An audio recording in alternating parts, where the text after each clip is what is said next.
política.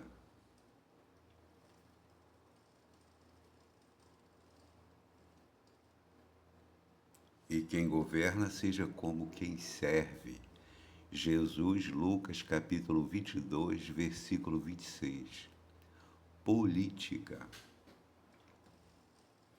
O Evangelho apresenta igualmente a mais elevada fórmula de vida político-administrativa aos povos da terra. Quem afirma que semelhante serviços não se compadecem com os labores do Mestre, não penetrou ainda toda a verdade de suas lições divinas. A magna questão é encontrar o elemento humano disposto à execução do sublime princípio. Os ideais democráticos do mundo não derivaram senão do próprio ensinamento do Salvador. Poderá encontrar algum sociólogo do planeta plataforma superior além da gloriosa síntese que reclama do governante as legítimas qualidades do servidor fiel? As revoluções que custaram tanto sangue não foram senão uma ânsia de obtenção da fórmula sagrada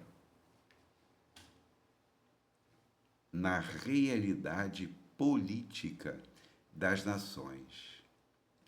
Nem por isso, entretanto, deixaram de ser movimentos criminosos e desleais, como infiéis e perversos têm sido os falsos políticos na atuação do governo comum. O ensinamento de Jesus, nesse particular, ainda está acima da compreensão vulgar das criaturas. Quase todos os homens se atiram à conquista dos postos de autoridade e evidência, mas geralmente se encontram excessivamente interessados com as suas próprias vantagens no imediatismo do mundo.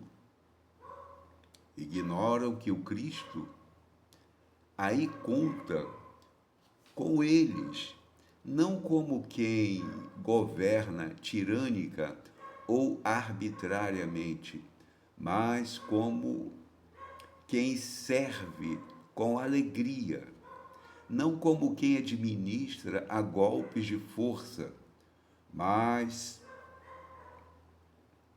como quem obedece ao esquema divino junto dos seres e coisas da vida.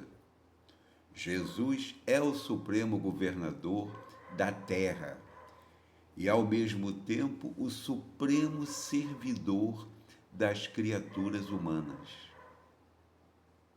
Livro Alma e Luz, editora IDE, capítulo 12, Espírito Emmanuel, psicografia de Chico Xavier.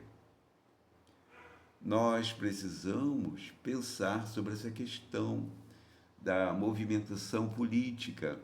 Nós temos dificuldade para compreender a importância da política administrativa. A política tem uma função importantíssima na história das nações, na história da humanidade. Mas, infelizmente, nós não nos comportamos adequadamente quando revestidos de cargos de autoridade. O que precisamos, então, exatamente, é criarmos as condições morais, espirituais, intelectuais adequadas à função como uma missão divina. o político deveria entender que toda profissão, toda atividade aqui no mundo é uma missão divina. Todos estamos a serviços ou a serviço de Deus. Por quê? Porque Ele é que detém todo o poder e toda a propriedade de todos os recursos disponíveis no planeta. Só que, infelizmente, as religiões, de certo modo, se complicaram em se unindo com o poder político e o poder econômico, nos valores transitórios do imediatismo. Nós precisamos espiritualizar os desejos, os propósitos. Ora, imaginemos alguém participando de um cargo público numa condição de entendimento maior da vida, considerando a responsabilidade e a missão de servir ao próximo. Aliás, ela está ganhando um salário para tanto, para servir ao próximo. Ela está sendo paga para agir com bondade, com caridade, com honestidade, com alegria e com o prazer de servir. Está recebendo um salário. Não é um trabalho voluntário. Ela está sendo assalariada para tanto. Mas nós não temos, às vezes, a percepção de que todos os patrimônios da vida pertencem a Deus. Só quando se aproxima o momento da morte do corpo é que começamos, então, a buscar os interesses espirituais. Ora, o ideal é que pudesse haver essa busca dos interesses espirituais em todos os tempos, em todas as idades, na formação moral, na formação intelectual, na formação educacional, exatamente para que nos comportássemos como servidores do detentor de todo o poder e de todo o amor e de todo o patrimônio que é Deus. Porque nós temos uma posse temporária que chega a ser uma espécie assim de ilusão, porque mesmo o mais rico dos homens, em breve terá que deixar o próprio corpo de carne. Agora imaginemos se tivéssemos essa consciência, principalmente as elites que governam as nações, e aplicássemos o amai-vos. Ora, quem ama não mata, quem ama não faz corrupção, quem ama só faz bem ao próximo, quem ama não trai, quem ama não engana, quem ama não mente. Ora, evidentemente que se nós aplicarmos o amai-vos uns aos outros na política, com a sinceridade do servidor fiel ao bem, evidentemente que a política se renova. Ainda que possa haver situações equivocadas aqui ou ali, mas a grande maioria vai convencer, vai exemplificar, a grande maioria vai trazer, pelo exemplo, as circunstâncias da renovação maior no poder público. Ora, muito importante que nós possamos falar da questão espiritual, que nós somos espíritos, que não há morte, que a vida prossegue, e aplicarmos esses conhecimentos na política. Mas sabemos que é difícil e sabemos da dificuldade que é guardar nos ombros a responsabilidade de um cargo político, porque nós normalmente governamos de maneira coletiva. A democracia depende da participação de todos e o poder é dividido com todos. Ora, evidentemente que é preciso que todos estejamos com aquele mesmo propósito das vibrações do eterno bem em tudo que possamos realizar. Pode parecer um sonho, pode parecer uma utopia, até falarmos sobre isto, que dirá imaginarmos a realidade. Mas podemos acreditar que, considerando a ação dos espíritos, a intervenção dos espíritos no nosso mundo material, na nossa casa mental, na influenciação moral que eles exercem sobre a humanidade, talvez nós já estejamos prontos para recebermos tais inspirações e nos comportarmos adequadamente nos cargos públicos, com relação à política administrativa dos municípios, dos estados e da própria federação. Isso não é só no Brasil. O ideal é que acontecesse no mundo inteiro. E o Emmanuel vem dizendo para nós aqui, nesta página psicografada por Chico Xavier, que o cristianismo tem influenciado a democracia, a chegada da democracia ou a consolidação da democracia, na verdade, baseia-se nos ensinamentos do Cristo. Os ideais democráticos do mundo não derivaram senão do próprio ensinamento do Salvador, que é Jesus. Poderá encontrar algum sociólogo do planeta plataforma superior além da gloriosa síntese que reclama do governante as legítimas qualidades do servidor fiel?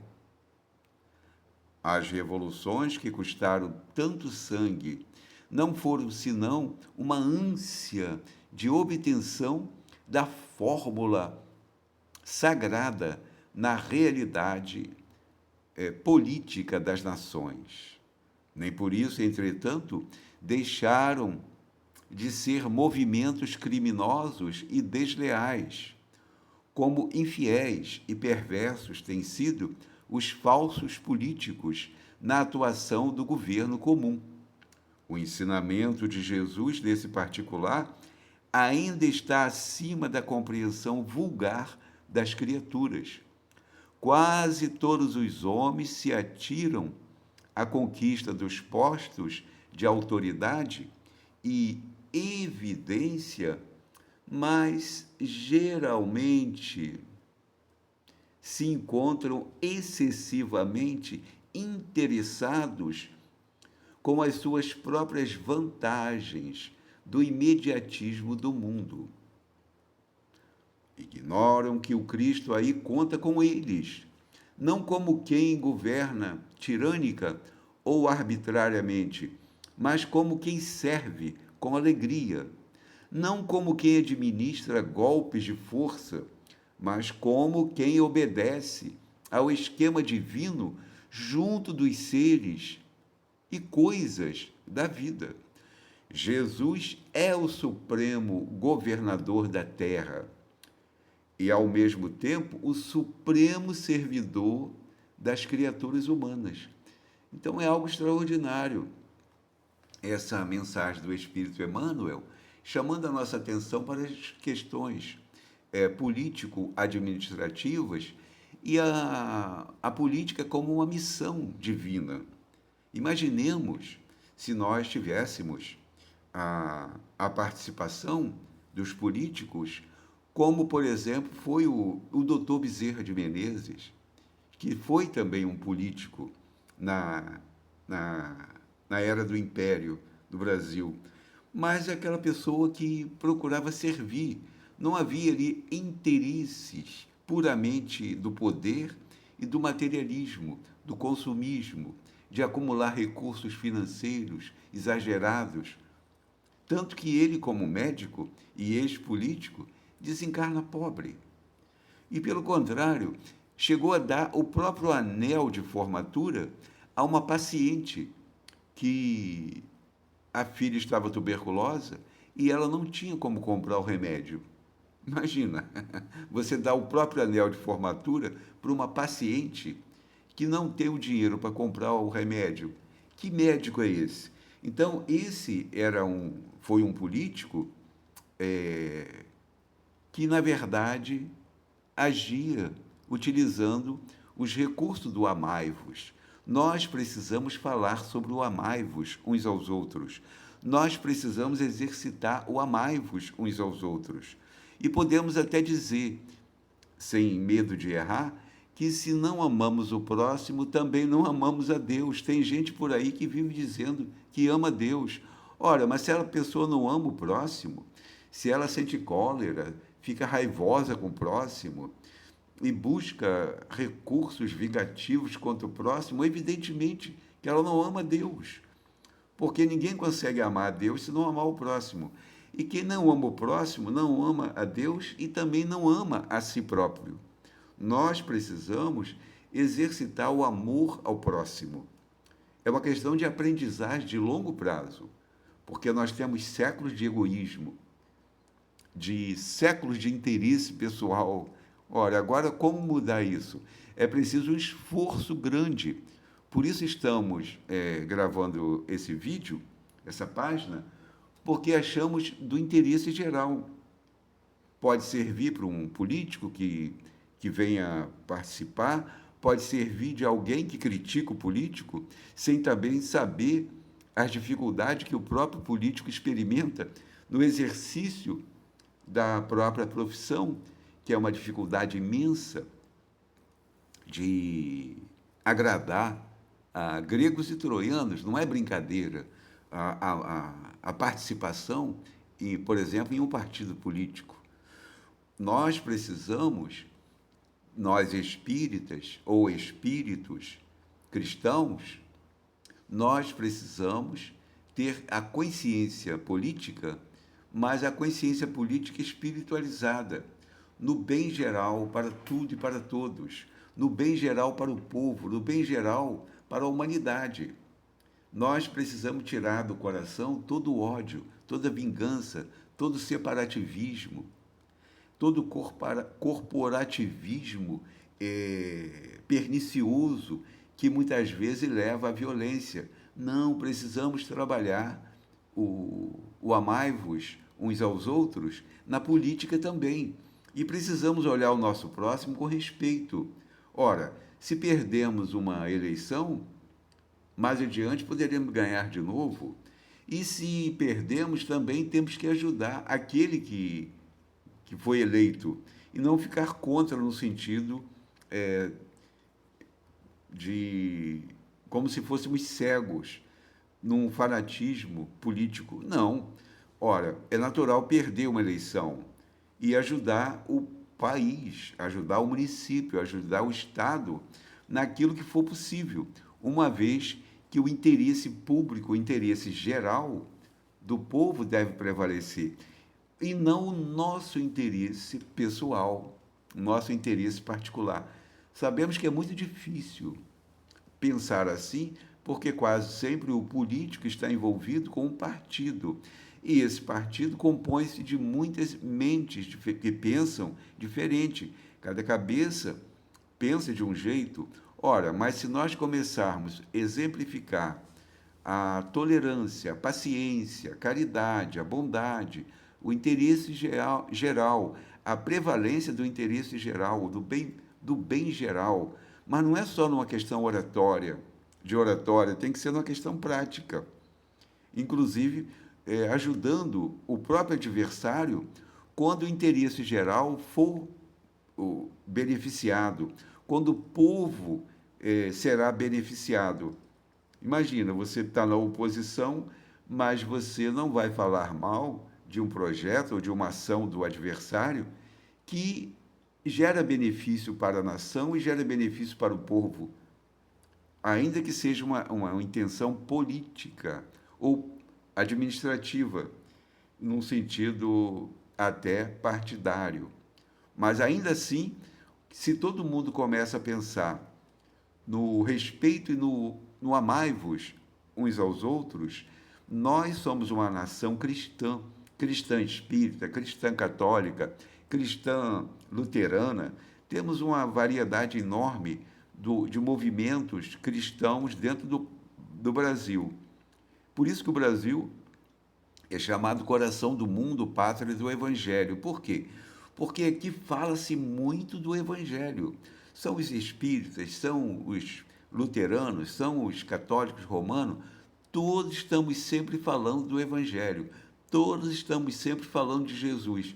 Ora, mas não basta falar, É preciso que coloquemos em prática o amai-vos, porque o novo mandamento substitui todos os outros mandamentos anteriores. E o novo mandamento, como nós sabemos, é o amai-vos. Então, vale a pena a gente pensar sobre essa questão político-administrativa amparada no amai-vos uns aos outros.